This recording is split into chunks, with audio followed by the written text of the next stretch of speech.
If you haven't noticed, I haven't made a lot of car lot videos lately. You know why?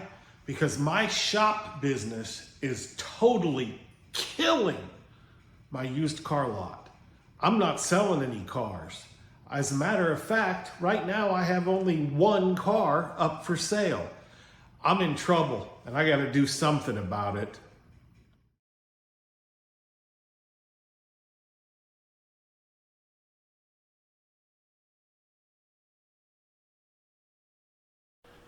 All right, so my name's Tom. I am the Sleazy Used Car Dealer. I've been making videos for a couple of years now about Texas DMV forms, behind the scenes of the used car business and things like that. It wasn't clickbait there. What's going on is my auto repair business is just killing my used car business. What do I mean by just killing? What I mean is the shop's been busy enough that we've not been able to work on any cars. Now, traditionally, I might have only 4 or 5 cars ready at a time because I own 2 businesses and I have only so much bandwidth. That seems to be what I pretty much supported myself on my car lot as my transmission shop was kind of in the tank. I wanted to sell it. I hated being a shop owner. My plan was to sell it, move a little further east to where my customers are generally based out of, and just sell cars. But then last November 15th, and I'll link the video up here or there or wherever it goes, I had a sale lined up. They chickened out at the last minute, and I had been praying for a solid year to let my shop sell. And then I changed my prayer to, if this isn't what's supposed to happen, you got to show me. I literally woke up the next Monday morning with a completely different headspace. Since then, the shop has done a full 180. As a matter of fact, the shop has kept me so busy, I haven't really had time to pursue the cars.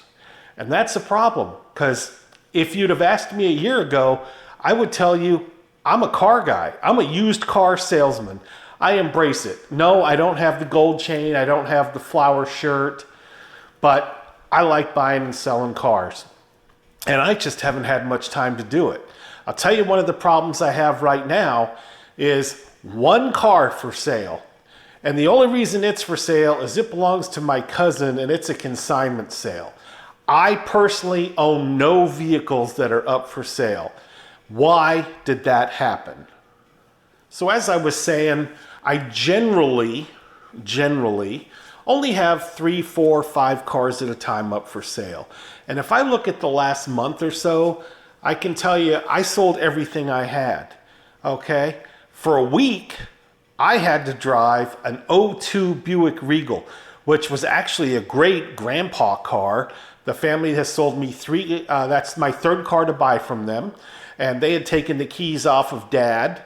And so this car was an unmolested 160,000 mile time capsule, but not my kind of car. I had to drive that car for a week.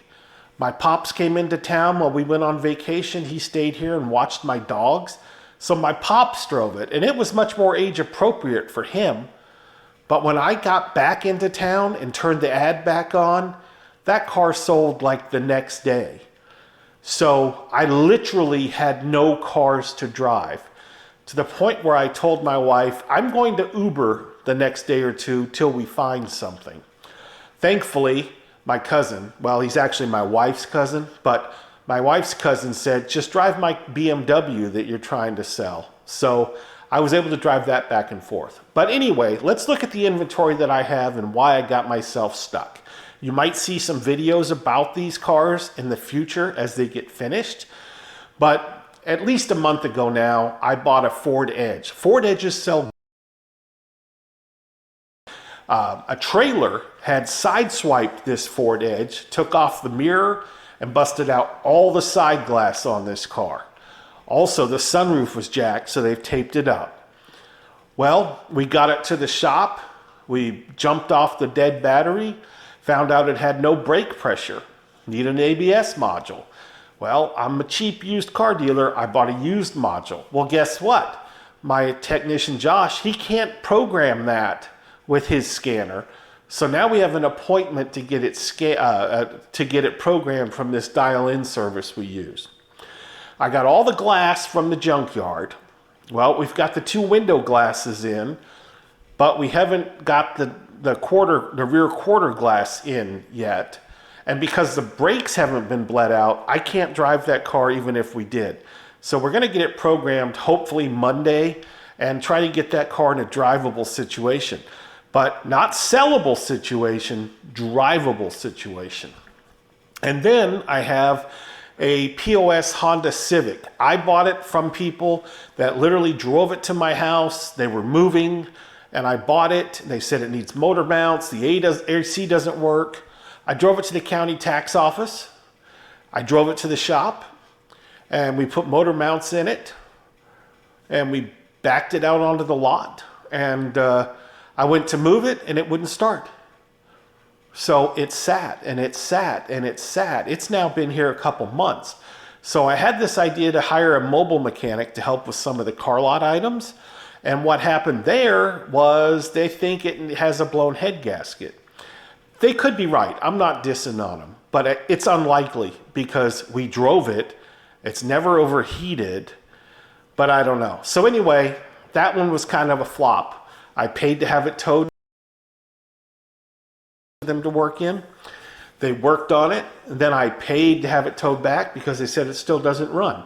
This car, no matter how I slice it, is going to be a loser, and it is what it is. Then I bought a Honda Accord from someone. I trusted them that it ran. I can't get it to start. It has a leak on the power steering pump. It has a leaky rack, and it spews fluid down the alternator, so I'm pretty sure that's no good. And it smokes like a train and will probably catch on fire, so we're gonna have to figure something out on that. I bought the rack and a few other pieces on Amazon because it's a car lot car, and I'm already gonna be not making a great margin. Well, now I've owned it so long, I've passed my return window with Amazon in the event that this isn't gonna fly. So there's that car. Then this week at auction, I bought an '08 GMC Yukon. Auction said, runs, drives, has key. Well, what they don't tell you on these impounds is, does it run with a knock? Does it drive without third gear? Well, I got it towed to my shop. It's got a miss on cylinder 1. So far, all I did was move a coil, move a plug wire.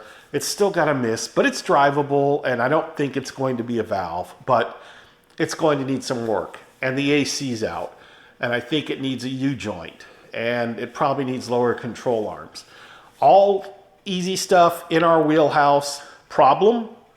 When does Josh have time? He doesn't. If that's not bad enough, my next purchase, because I have a hard-on for Volvos, was an '08 XC90 from a no preview impound, which means it's cheap and a gamble. It'll get towed to my shop Monday. When are we going to work on that? Then my last car that I own that I could put up for sale is at my mechanic friend's shop. It's been there at least a year.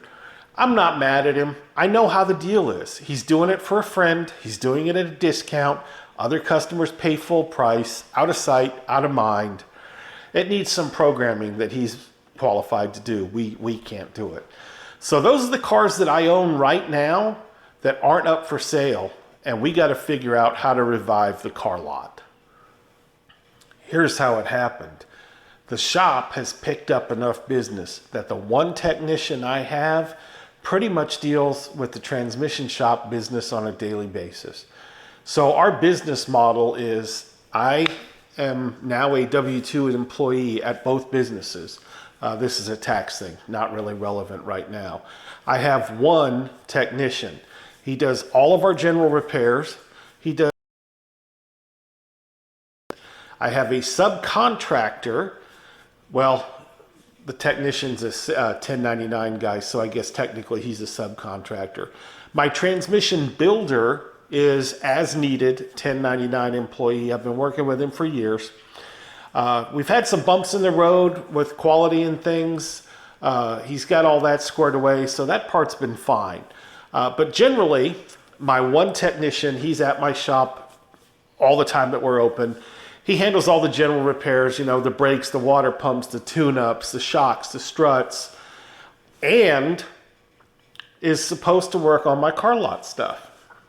But what's happened since the first of the year, and I'm going to have a video about that you can tune into at the end of this video, the shop has just taken back off. It's been an incredible change to the point where there's not a lot of time for my tech to work on car lot stuff. I had initially said what we were going to do was just put the car lot stuff in the queue, and the car lot's a regular customer, and that's just the way it is. But the reality is that's not just the way it is. The car lot revenue is a lower margin because it's my business, and I don't collect the tickets when I do car lot work. I don't collect that ticket for the repair until the car actually sells. So it might be, you know, 1, 2, 3 weeks before I collect that ticket. Whereas on my customer tickets, obviously as soon as the vehicle's done and they come to pick up, they're going to get paid. And that means, you know, we're not waiting for invoices to be closed out.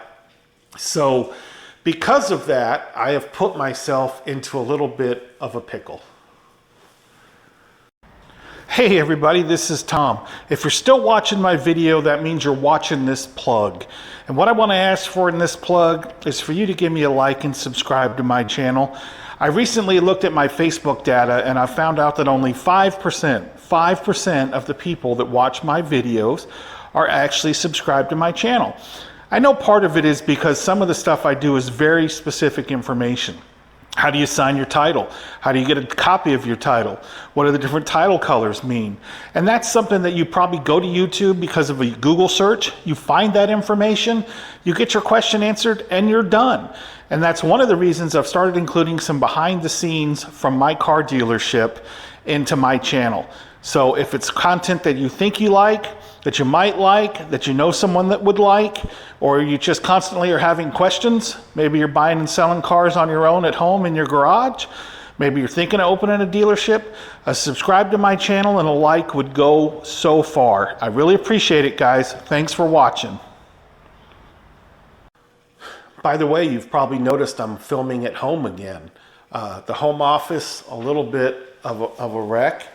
We got my my Wawa tumbler. If you've been to the East Coast, you know what Wawa is. Got the Mac set up, Canva open, getting ready to do some editing. Got the iPad beside it. Got a book I was thinking I was going to read, just haven't got to it. That's another thing. The shop's been busy enough that there's been power tools and things running or phones ringing. I haven't been able to film a lot of videos. I haven't been able to film much at work. I really like filming at the shop, out in the bays, when it's quiet and there's nothing going on. The problem is I'm kind of fat and lazy, and there hasn't been a lot of energy left at the end of the day. And because the shop's been busy, Josh has been staying, you know, right up till 5:30 a lot of days to get it done. And the way I'm programmed, when that 5:30 hits, if at all possible, I want to be out the door and home to my wife. I kind of like her. So what are we going to do about it? How are we going to save the car lot? You know, this year the car lot has not made a profit. And I'm filming this in the middle of April. I'm really only looking at Q1. No profit, showing a loss. Some things have changed. I'm now drawing a salary off of the P&L. So that's more or less what the loss is. And that's okay. I mean, I said I'm living off other things. But what do we need to do to get the car lot going the way it should? Well, and this will be more of a conversation for the next video that's going to come up. I think we're going to try to pursue maybe the mobile mechanic route for a while. Probably give these fellas I talked to another shot, see what happens. But basically, I can't sub the work for my auto repair business. We own the warranty on that. We're going to stand behind that. I don't trust these folks. I don't have a relationship with anybody yet. But the car lot stuff, tune-ups, things like that that are for used cars, you know, we can give the car a quick once over to make sure it's safe after the fact. So I'm a little more comfortable doing that. And I think that's going to be the way we're going to have to go. Maybe we're going to hire somebody that can clean carpets and upholstery in detail, but not really detail for $300 or $400. Maybe, you know, pay them hourly, and they can be my person that runs the errands, cleans the cars, maybe can handle oil changes and brake pads, something like that. But that's basically what we're going to have to do. I've determined that there's mentally just not enough of me to go around, and I need to change sort of my processes and be able to grow that business. The car lot makes great money. When I make money, my average profit per car is still hovering around $1,500. So we need to move cars. Where, you know, if we moved 5 or 8 cars, that's a good month, and that pays the bills. I'm also getting back into the buy here, pay here thing. Buy here, pay here has been hard for me because I have sort of a math equation in my head as to how deep I'm willing to be into a car to recover what percentage of that on the down payment. And it's really just been difficult for me to find cars that I can put together and put out on buy here, pay here, and not be terribly upside down when they go out the door. Also, based on last year, I couldn't really afford to do it. I needed the money then because the shop was doing terrible. Now the shop is doing great, so we can do buy here, pay here, and wait for those notes to come in. So I've started back on that, and you know, that's kind of a build the long-term goal. Payments are $100 a week, which works out to be $422 a month, as every third month has 5 weeks. So that's exciting stuff. I'm looking forward to that.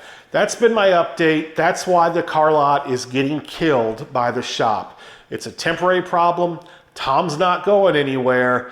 But you know what they say about making these videos? You need a little clickbait. You need a good hook. I hope this did it. My next video that's going to come out is going to be about an update on the transmission shop. Thanks for watching, everybody. I really appreciate you.